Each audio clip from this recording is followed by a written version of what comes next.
नमस्कार, स्वागत है आपका सिविल अड्डा पर। और सिविल अड्डा आज से शुरुआत कर रहा है एमपीपीएससी की तैयारी की शुरुआत करने वाला है सिविल अड्डा। आज हम पढ़ेंगे राजनीति, भारतीय संविधान पूछा कहाँ जाता है, एमपीपीएससी में इसका रोल कहाँ पे होता है, कहाँ पर इसके क्वेश्चन पूछे जाते हैं। तो इसके लिए मैं आपको बता देता हूँ, प्रीलिम्स में भी इसका वेटेज है, लगभग 5 से 10 क्वेश्चन प्रीलिम्स में पूछे जाते हैं।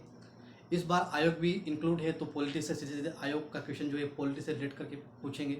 तो अभी हम पढ़ रहे हैं राजनीति की बेसिक शुरुआत करने वाले हैं, पॉलिटिकल साइंस की बेसिक शुरुआत करने वाले हैं, भारतीय संविधान की शुरुआत करने वाले हैं। इसको हम पढ़ेंगे एमपीपीएससी मेंस का जो सिलेबस है उसके पेपर 2 में। एमपीपीएससी मेंस के सिलेबस के पेपर 2 में, पेपर 2 का पार्ट 1 है, उसके यूनिट 1 में ही अपना ये दिया हुआ है सिलेबस, और पूरी पॉलिटी वहाँ पर लगभग कवर कर दी उन्होंने। ये थोड़ा सा ज़्यादा हो गया, पहले यूनिट बहुत ज़्यादा हो गई, लेकिन बाद की यूनिटों में कम है। लेकिन पहली यूनिट सबसे बड़ी यूनिट है, यही प्रीलिम्स के लिए बहुत बड़ा उपयोगी भी साबित होगी। प्रीलिम्स के लिए इस पर काम करना बहुत ज़रूरी भी है, क्योंकि यहाँ से इस प्रकार से क्वेश्चन पूछे जा गए हैं। लास्ट ईयर में थोड़े से एनालिटिकल बन के क्वेश्चन पूछे जाते हैं इस प्रकार से। इसीलिए मैं जो बना रहा हूँ वीडियो, या इसी लिए जो मैं क्लास ले रहा हूँ, वो एक बेसिक समझ के लिए आज की क्लास जो है हमारी बेसिक समझ के लिए, बेसिक क्लास बिल्कुल ये है जो बिल्कुल आधारभूत जो चीज़ होती है, आधारभूत विषय वस्तु पॉलिटिकल साइंस की, राजनीति की आधारभूत समझ हम समझेंगे। चलिए शुरुआत करते हैं। सिविल अड्डा को लाइक करिए, शेयर करिए, सब्सक्राइब करिए, और ये नए विद्यार्थियों के लिए बहुत इंपॉर्टेंट क्लास होने वाली है। तो शुरुआत करते हैं। भारतीय संविधान, राजनीति किसे कहते हैं, राजनीति कहते किसे हैं? तो राजनीति जो है वो 2 शब्दों से मिलकर बनी होती है, राज प्लस नीति, ये लगभग 2 शब्दों से मिलकर बनी होती है। और इस राज का मतलब यहाँ वो होता है राज्य। राज्य का मतलब मध्य प्रदेश या उत्तर प्रदेश, राजस्थान से नहीं है। राज्य का मतलब होता है एक देश से, तो राज का मतलब होता है देश। और नीति का मतलब जो आपको पता होगा, नीति का मतलब होता है नियम। यानी कि राजनीति देश को चलाने वाले, किसी राज्य को, विभाग को चलाने वाले, किसी जनता के को नियम के अनुसार चलवाने वाले, उन नियमों को राजनीति कहते हैं। इसे कहते हैं राजनीति। राज्य को चलाने के लिए, देश को चलाने के लिए, राज्य को चलाने के लिए जिन नियम की ज़रूरत होती है, जिन नियम की आवश्यकता होती है, उनको कहते हैं राजनीति। बेसिक रूप से यही राजनीति होती है। अब राजनीति अगर ये होता है देश को नियम चलाने वाला, तो फिर संविधान किसे कहते हैं? तो अगर संविधान की परिभाषा अगर मेरे अकॉर्डिंग अगर पूछा जाए, तो संविधान की परिभाषा जो है वो है, इन जो नियम है, ये जो नियम है, देश चलाने के जो नियम है, राज्य चलाने के जो नियम है, उन नियमों का एक समूह है। तो इन नियमों का समूह को संविधान कहते हैं। ये सारे नियम एक जगह एकत्रित करना, इन सारे नियमों को एक जगह पर समाहित करना, ये होता है संविधान। और भारतीय संविधान आपको पता होगा, ये 1950 से पहले बना था, 26 जनवरी 1950 को लागू हुआ था। इसके बारे में हम आगे पढ़ेंगे, क्योंकि संविधान सभा जो है वो अपने सिलेबस का हिस्सा है। यह सिलेबस में बिल्कुल हाईलाइट नहीं किया है, लेकिन इन चीज़ों से रूबरू होना संविधान को समझने के लिए ये ज़रूरत होती है। इनको समझना ज़रूरी होता है। अगर इनको नहीं समझा तो हम बाद में संविधान को नहीं समझ पाएंगे। मैं आपको बेसिकली ये भी बताने वाला हूँ कि संविधान जो है अपना वो अभी तो हम संविधान के अकॉर्डिंग चल रहे हैं। 1947 से पहले किसके अकॉर्डिंग चलते थे? 1947 से पहले हम चलते थे अंग्रेजों के रूल के हिसाब से। जो अंग्रेज रूल बनाते थे उनके अनुसार चलते थे।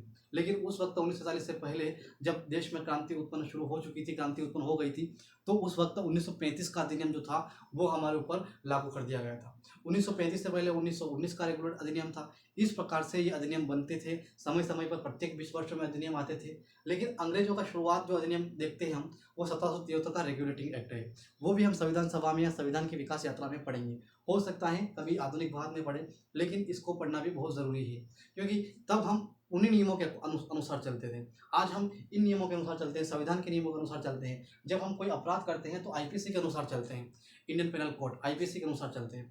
तो इन्हीं बात को हम समझना है इस क्लास में। बहुत आसान से, बहुत धीरे से इन चीज़ों को समझना है कि राज व्यवस्था होती क्या है, राज व्यवस्था में पूछा क्या जाता है।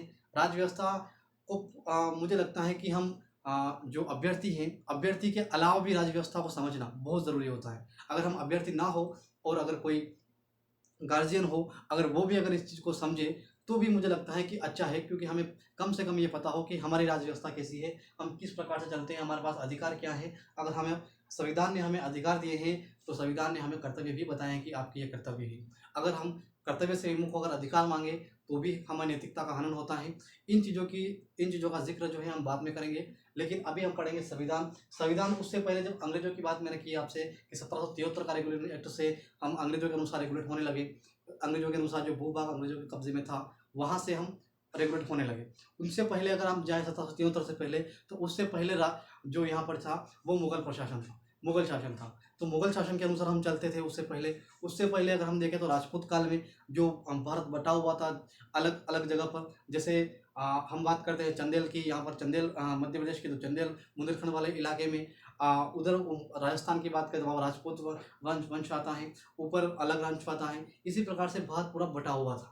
मैं आपके लिए एक ऐसी सीरीज भी लेके आने वाला हूँ इतिहास के ऊपर, जो मैप के अनुसार मैं आपको पढ़ाऊंगा कि मैप में कौन सी चीज़ें, कौन सा राजवंश कब किस हिस्से पर, भारत के किस हिस्से पर शासन कर रहा था। तो भारत जो है उस वक्त बटा हुआ था। उस वक्त किसी ने अखंड भारत का सपना देखा भी नहीं था कि ये पूरा भूभाग एक देश बन सकता है। उस वक्त सब अपने अपने क्षेत्रीयता के अनुसार लड़ते थे। उस वक्त जो भी लड़ाइयाँ होती थी, जो भी मांग होती थी, अपने अनुसार होती थी, देश के अकॉर्डिंग नहीं होती थी। लेकिन जब ये नई क्रांति होती है 1885 के बाद में, जब कांग्रेस की स्थापना होती है, तब पूरा अखंड भारत एक सामने आता है। बांग्लादेश, पाकिस्तान, भारत, ये सारा जो इलाका, बहुत बड़ा भूभाग, ये सारा एक साथ आता है एक मंच पर और अपने अधिकारों की मांग करता है, आज़ादी की मांग करता है। उससे पहले राजपूत काल की तक पहुंचा मैं आपसे। उससे पहले राजा थे, अलग अलग क्षेत्रों में अलग अलग राजा थे।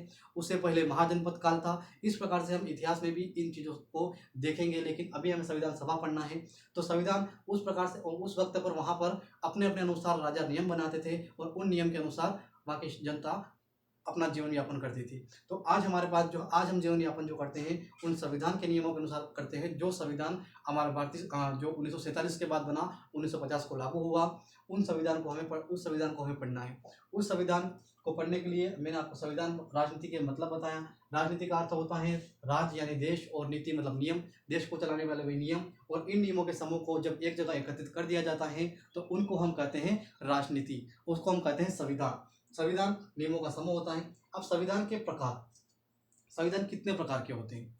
संविधान के प्रकार के अनुसार अगर मैं आपसे बात करूं कि संविधान के प्रकार जो होते हैं, तो एक होता है लिखित संविधान, एक होता है अलिखित संविधान।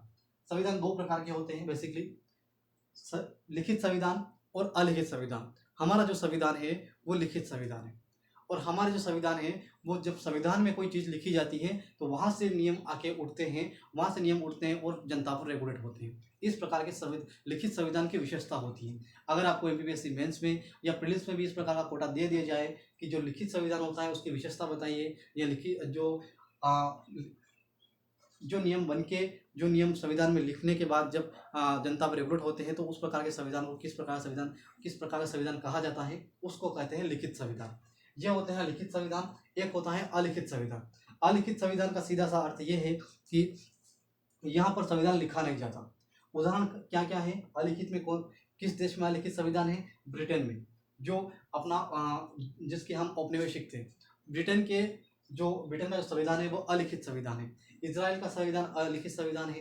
न्यूजीलैंड का संविधान, इजराइल अभी चर्चा में है, अभी बहुत ज़्यादा चर्चा में है। ठीक है, हो सके तो मैं वीडियो बनाऊंगा, लेकिन मुझे लगता है कि बहुत अच्छी क्वालिटी के वीडियो यूट्यूब पे आ चुके हैं, तो मेरा बनाना जायज़ मुझे लगता है कि अभी हम किसी और मुद्दे पर बनाएं जो मुद्दे पर शायद नहीं बना हो। क्योंकि आप मुझसे पढ़ो या किसी और से यूट्यूब पे जाओ, आपके लिए ज्ञान इंपॉर्टेंट है, आपके लिए शिक्षक या आपके लिए कोई और इम्पोर्टेंट नहीं है। लेकिन आपके लिए सिविल अड्डा क्यों इम्पोर्टेंट है? सिविल अड्डा इसलिए इम्पोर्टेंट है क्योंकि सिविल अड्डा पर मैं आपको पूरा एमपीपीएससी मेंस और प्रीलिम्स पूरा कोर्स करवाने वाला हूँ एमपीपीएससी का, सिविल अड्डा यूट्यूब चैनल पर। यहाँ पर आपको कुछ भी नहीं लगेगा, पहली बात तो। उसके अलावा पूरे यूट्यूब के इतिहास में आप छान मारिए, पूरे यूट्यूब के इतिहास में अब तक कोई भी एक चैनल ऐसा नहीं है जो पूरा एमपीपीएससी मेंस कवर कर दे, जो पूरा एमपीपीएससी प्रीलिम्स कवर कर दे।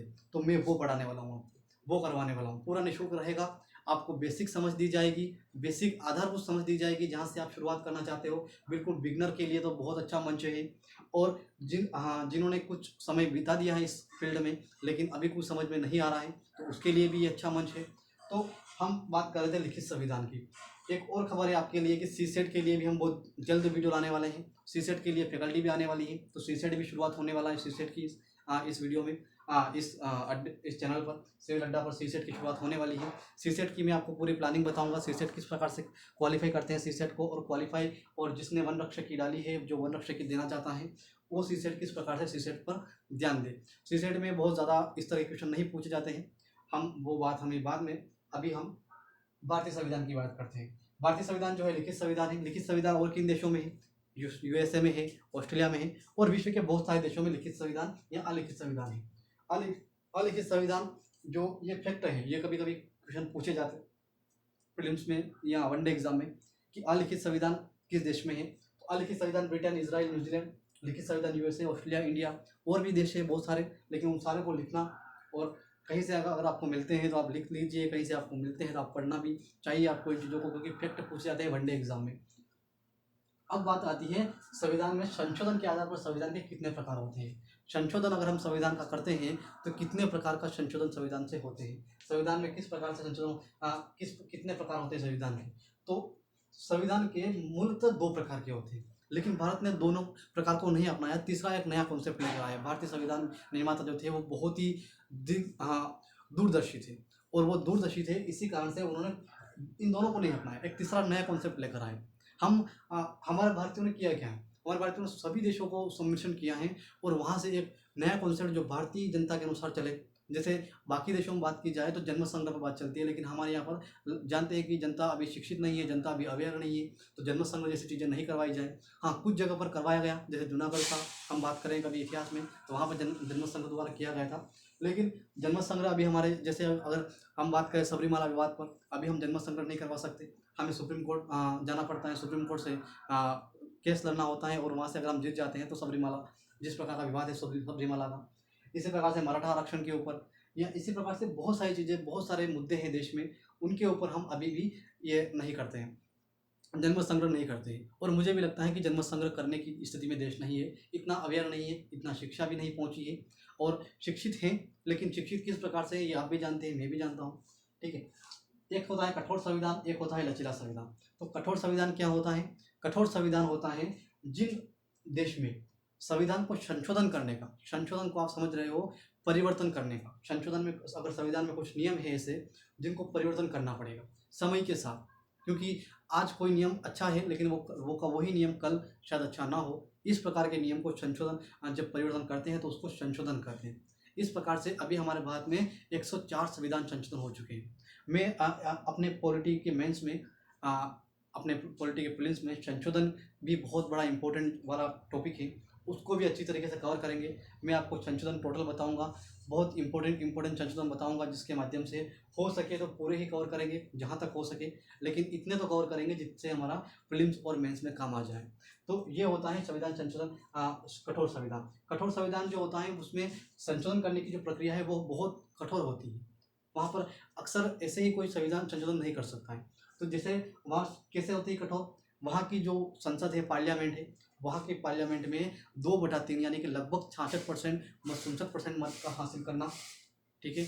उसके अलावा कुछ मामलों में तो भारत में भी ऐसे हैं कि आधे राज्यों के विधानमंडलों से हमें ये करना, संशोधन, वहाँ से मत हासिल करना। तो आधे राज्यों के विधानमंडल द्वारा भी वो बिल पारित होना चाहिए। 2/3 यानी कि लगभग 66% मत हमें यहाँ से भी हासिल होना चाहिए, यहाँ से भी होना चाहिए, संसद से भी होना चाहिए, लोकसभा से, राज्यसभा से। इस प्रकार के संविधान संशोधन को कहते हैं कठोर संविधान। इस प्रकार के संविधान को कहते हैं कठोर संविधान। और इस प्रकार के संशोधन जहाँ पर होता है कठोर संविधान कहलाता है। कुछ होते हैं लचीला, जहाँ पर सिर्फ 50+ है। अगर आपके पास 10 लोग हैं पार्लियामेंट में, और अगर उसमें से 6 लोग अगर एक तरफ मत देते हैं, तो फिर 4 लोगों के मत की कोई ज़्यादा वैल्यू नहीं रहती है। जो 6 लोग कहते हैं उनकी बात मान ली जाती है। अगर 100 में से अगर 51 लोग अगर एक तरफ है, 50 लोग एक तरफ हैं, तो फिर वो जो 51 लोग के फेवर में काम चल जाएगा। तो ये होता है लचीला संविधान। लेकिन भारत के संविधान निर्माताओं ने क्या किया, न हम कठोरता लेने में सक्षम थे, ना ही हम ज़्यादा लचीला लेने में सक्षम थे। तो हमें भारतीय संविधान निर्माताओं ने जो था वो भारत का संविधान कठोर और लचीला दोनों लिया है। कुछ मामलों में कठोर लिया है, कुछ मामलों में लचीला लिया है। लेकिन ये कौन कौन से मामले हैं, ये हम संविधान संशोधन एक टॉपिक है हमारा पूरा मेंस का, उस टॉपिक में हम पढ़ेंगे कि किस प्रकार से संविधान निर्माताओं ने हमें इस प्रकार की चीज़ों से रूबरू करवाया। और कठोर, भारत का संविधान कठोर एवं लचीला दोनों का सम्मिश्रण है। ये अभी प्रीलिम्स में आ सकता है, मेंस में आ सकता है, इस प्रकार के ये फैक्चुअल चीज़ें हैं।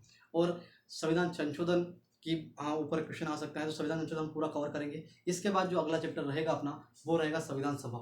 हम संविधान सभा को पढ़ेंगे। हो सके तो मुझे लगता है उससे पहले भी हमें उद्देशिका पढ़ लेना चाहिए, तो उद्देशिका पढ़ेंगे या फिर संविधान सभा पढ़ेंगे।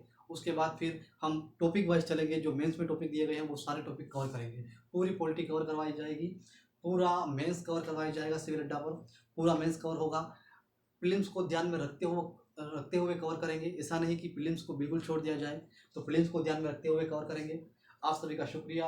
आप सभी लाइक करते रहिए, शेयर करते रहिए, और इस मंच को, इस परिवार को थोड़ा सा, सिविल अड्डा का जो परिवार है उसको थोड़ा सा बड़ा बनाने की कोशिश करिए। बहुत बहुत धन्यवाद।